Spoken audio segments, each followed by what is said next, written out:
Bonjour à tous, bienvenue dans cette nouvelle vidéo. Cette semaine, décryptage des énergies collectives sur ce cycle lunaire qui vient de démarrer ce lundi matin à 6 h. Et oui, c'était nouvelle lune lundi, on repart donc sur un nouveau cycle et j'avais envie de vous proposer un petit décryptage des énergies de cette lune montante pour cette semaine, pour ce début du mois de mai là qui arrive cette semaine. Donc on va regarder ça ensemble et petit challenge perso, on ne va utiliser que le tarot de Marseille. C'est l'occasion pour moi de me challenger puisque ça fait quelques mois maintenant que j'ai refait une formation gratuite grâce à Yéna Soul Shadow, je vous l'ai identifié en dessous de la vidéo, pour revoir les bases du tarot de Marseille et donc aller un peu plus loin. Puisque ceux qui me connaissent bien savent que j'ai surtout tendance à m'appuyer sur une lecture intuitive des cartes, mais pour le tarot de Marseille, force est de constater que c'est rarement suffisant. Donc j'ai revu mes bases grâce à Yéna. Ça ne veut pas dire qu'il n'y a pas du tout d'intuitif là-dedans, mais ça vient alimenter mon intuition. Et puis aussi et surtout pour mettre en avant ce très joli jeu qui m'a été offert par les éditions Bussière grâce à son autrice Géraldine Lamuse, avec qui j'échange régulièrement. Donc c'est aussi l'occasion de montrer le travail de Géraldine et de Livia, son illustratrice qu'on adore. Vous le savez, je vous en parle souvent. J'ai aussi une autre de leurs collabs, l'Oracle de l'équilibre et des émotions, qui est extrêmement pertinent, en plus d'être une beauté sans nom. Donc, on va mettre en avant leur travail sur cette vidéo et ça me fait un petit challenge au passage. Donc, c'est parti. On va regarder ça ensemble. Je vais démarrer avec un petit état des lieux sur un tirage en croix. Hop! Donc, je reprends toutes mes petites cartes. On mélange, on mélange. Donc là, l'idée, c'est vraiment d'aller regarder, s'il vous plaît, mesdames, les petites cartes, les petites arcanes, ce qui se passe au niveau des énergies collectives de cette lune montante.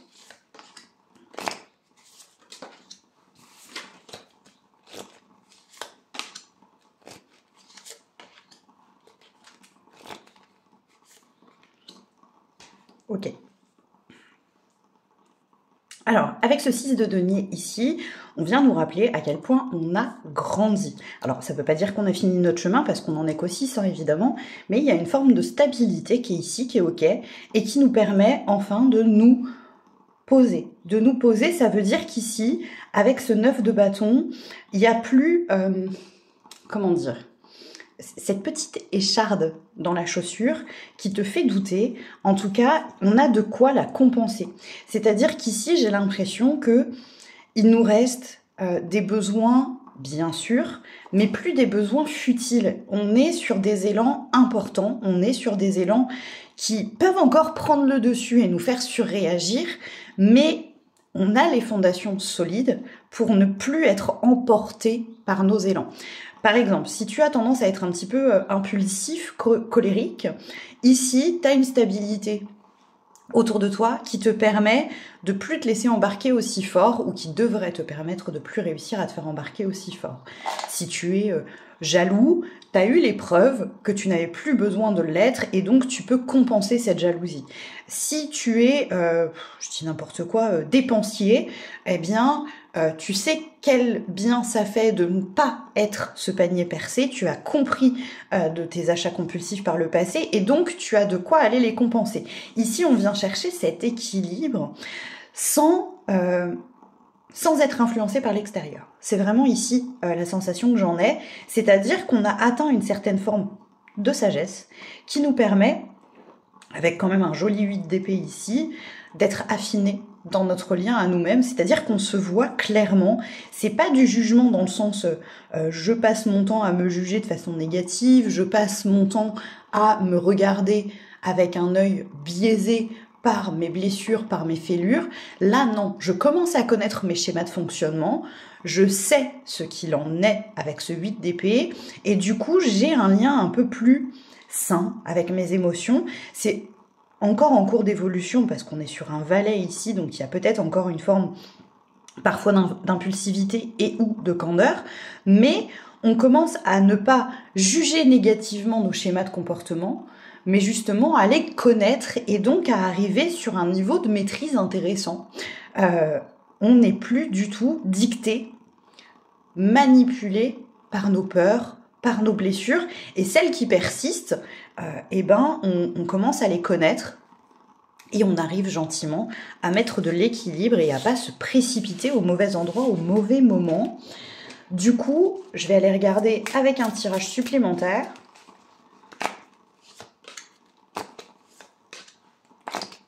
Ouais. Il y a une acceptation des facettes de soi. C'est très très joli. Hein. Il y a vraiment l'acceptation de notre dualité. Là, vraiment, ça y est, on y est. Et on commence à comprendre que cette dualité, c'est peut-être pas un problème. Cette association ici, 2 de bâton et 9 de denier, de mon point de vue, hein, c'est ouais, mais ma dualité, c'est aussi un petit peu ce qui fait ma force finalement. Alors, c'est pas totalement apaisé avec un 3 de bâton en résultante et une maison en Dieu en synthèse. Il y a encore du dépouillement à faire sur nos modes de fonctionnement, sur nos schémas répétitifs.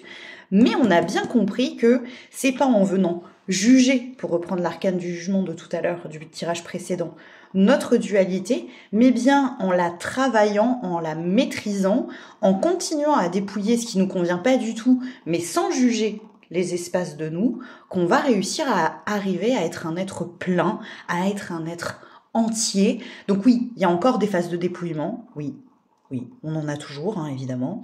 On est des jolis oignons, je pense que je vous apprends rien. Enlève une couche, t'en trouveras une autre. Mais cette phase de dépouillement, ici, elle m'apparaît douce, en fait. Oui, on a des bâtons, mais des bâtons nécessaires. C'est la force dont on a besoin pour continuer ce dépouillement, pour venir se placer au centre, ici, de notre dualité. Être cet être unique qui peut avoir des polarités, des déséquilibres, des blessures comme des forces, mais tout ça, ça forme cet être unique et je crois qu'on commence à le comprendre. On n'est plus en quête de perfection ici, on est en quête de soi et ça c'est beau. On cherche juste à dépouiller ce qui n'est pas le soi, on cherche juste à retrouver notre axe, à être pleinement soi, avec ce qui déconne comme ce qui va bien, mais dans l'acceptation de ne garder que ce qui nous correspond réellement, que ce qui nous appartient réellement. Alors, ça peut vouloir dire quoi? Ça peut vouloir dire que on a peut-être eu des étiquettes qu'on s'est attribuées, mais qui en fait ne sont pas à nous. Par exemple, on nous a dit qu'on était quelqu'un de doux et d'empathique, alors qu'en fait, on n'a pas envie d'être doux et empathique. On a plutôt envie de penser à soi et de s'autoriser à avoir le droit de penser à soi. Mais parce qu'il y a cette étiquette qu'on nous a collée, on se l'interdit. Et là, on commence à comprendre qu'on a le droit de s'enlever cette étiquette parce qu'elle nous a jamais appartenu, parce qu'elle nous a jamais défini. Ça ressemble un petit peu à ça. Du coup, j'ai envie de clôturer un petit peu tout ça avec un petit conseil du jeu. Et là, je vais vous proposer de vous laisser appeler par un tas. Tas 1, je vais doubler. Hop. Tas 2, je vais doubler. Et le tas numéro 3. Donc là, sens-toi libre d'aller chercher le conseil qui te correspond. 1, 2, 3. Hop, je dévoile tout de suite le tas numéro 1. On est sur une association empereur 10 de coupe. Tu as le droit de savoir où tes émotions t'emmènent. Tu as le droit de te laisser guider, porter par tes émotions parce que tu les as maîtrisées, tu les as identifiées.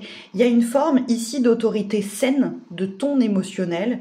Tu as le droit de lui faire confiance, tu sais d'où elles viennent. On regarde que le petit monsieur, il regarde vers la gauche, il connaît son passé, il connaît son histoire, il sait qui il est, il a posé son autorité, sa souveraineté sur le fait qu'il sait exactement qui il est. Il est plus dans la non-maîtrise émotionnelle, on est sur un 10 là les gars.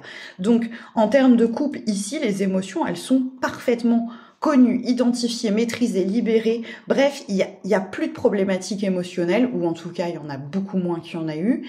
Et donc, on peut continuer à asseoir nos choix en fonction de nos besoins émotionnels. Bravo, continuez comme ça, le tas numéro 1. Vraiment, si tu sens que tu n'y es pas encore complètement, continue, écoute, identifie, suis le cœur. Ici, vraiment, c'est la guidance du cœur. Tas numéro 2, petit conseil pour vous, l'amoureux à l'envers, avec un magnifique 1, 2, 3, 4, 5, 6, 7 de denier. Ici, il y a peut-être vraiment ce besoin d'aller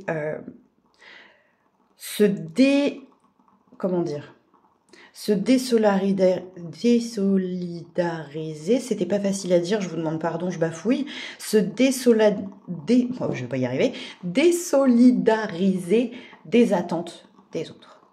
Clairement, ici, on sent qu'on a besoin de revenir à soi. On a besoin de retrouver son unicité, sa richesse intérieure. Et parfois, pour ça, on a besoin de sortir du contexte social dans lequel on évolue. Donc ça peut être dans ton couple, ça peut être dans ta famille, ça peut être au travail, mais on sent le poids du regard de l'autre, le poids de l'attente de l'autre, le poids du masque social qui ici devient lourd à porter et dont on a besoin de se défaire. Pour aller plus loin dans la notion de dépouillement dont on parlait juste dans le tirage d'avant, peut-être que tu as besoin d'honorer davantage ton unicité et d'apprendre à te défaire des attentes de l'extérieur, des notions de choix imposées par l'extérieur, mais bien d'honorer ce qui se passe à l'intérieur de toi et pas ce qu'on te demande. J'espère que c'est clair pour vous, le tas numéro 2. Et le tas numéro 3, petit conseil, 3 de bâton, 2 de bâton. Haha. Qu'est-ce qui prédomine? Ici, je t'invite vraiment à te demander ce qui est important pour toi. Parce que je crois que tu t'es persuadé que tu étais quelqu'un de mental, alors qu'en fait, tu es très instinctif. Tu es très intuitif. C'est comme si, ici, on était partagé entre le cœur a ses raisons que la raison ignore, et la raison, c'est toujours la bonne solution. J'ai l'impression qu'ici, il y a besoin de prendre une décision, parce que tu es un petit chouille tiraillé quand même. Est-ce que je suis mes besoins, mes envies, mes élans, le truc un peu qui vient des tripes, tu vois ce que je veux dire? Le truc un peu puissant, l'élan, vraiment le vrai, celui de création qui vient de l'espace sacré, hein, vraiment. Ou est-ce que je me laisse mettre des bâtons dans les roues par ce mental qui vient ici peut-être un peu jouer les... Alors, peut-être qu'il vient te ramener en sécurité, mais il vient aussi t'empêcher un petit peu de t'amuser, de respirer et d'être un petit peu plus dans l'intuition et l'instinctif. Alors évidemment, ici, l'état numéro 3, vous faites gaffe, hein, je suis pas en train de vous dire ne réfléchissez plus du tout, arrêtez de payer vos loyers, c'est pas du tout ce que je suis en train de dire. Mais est-ce que de temps en temps, on n'a pas un mental qui joue un peu trop au rabat-joie? Est-ce qu'on n'a pas besoin ici de définir nos vrais élans, nos vrais besoins, les vrais, sans se laisser influencer par ce petit mental qui vient de temps en temps nous pourrir la vie, jouer au rabat-joie avec des trucs finalement peut-être pas si importants que ça pour nous. J'espère que j'ai été claire, j'espère que ce petit message vous aiguille bien là sur ce qui se passe en ce moment dans nos énergies. N'hésitez pas à me raconter tout ça dans les commentaires, vous savez que je suis toujours très heureuse de venir vous lire et de vous répondre. Et je vous souhaite à tous une bonne journée. Ciao ciao les petits chats.